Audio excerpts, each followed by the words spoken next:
Mara Yesu akawaamuru wanafunzi wake wapande mashua wamtangulie ng'ambo ya ziwa wakati yeye anawaaga watu.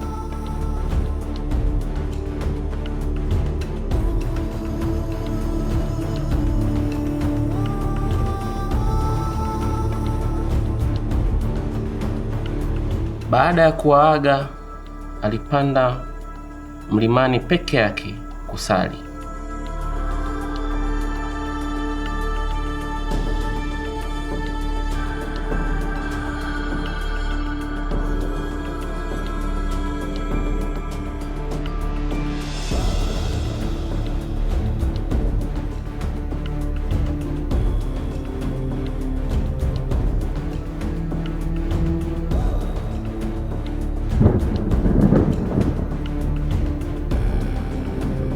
Wakati huo ile mashua ilikwishafika karibu katikati ya ziwa, lakini ilikuwa inakwenda mrama kwa sababu ya upepo mkali na mawimbi makali yalikuwa yanapiga.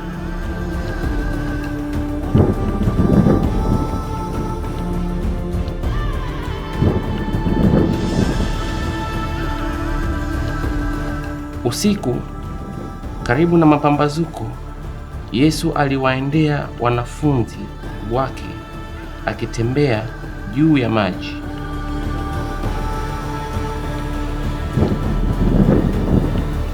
Wanafunzi wake walipomwona akitembea juu ya maji, waliingiwa na hofu, wakasema, "Ni mzimu," wakipiga kelele kwa hofu.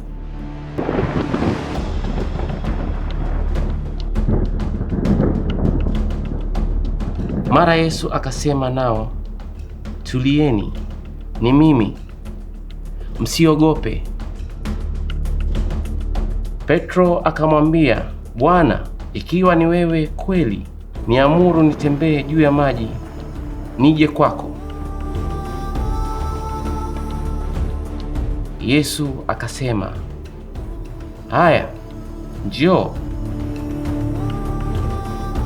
Basi Petro akashuka ile mashua, akatembea juu ya maji na kumwendea Yesu. Lakini alipoona ule upepo na mawimbi, aliogopa, akaanza kuzama, akalia kwa sauti, "Bwana, niokoe!" Hapo Yesu akaunyoosha mkono wake na kumshika. Naye Yesu akamwambia Petero, "Ewe mwenye imani haba, kwa nini uliona shaka?"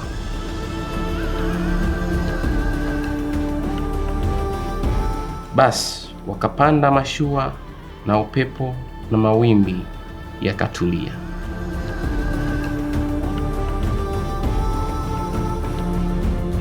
Wote waliokuwa ndani ya mashua walimsujudia na kumwabudu, wakasema, "Hakika wewe ni Mwana wa Mungu."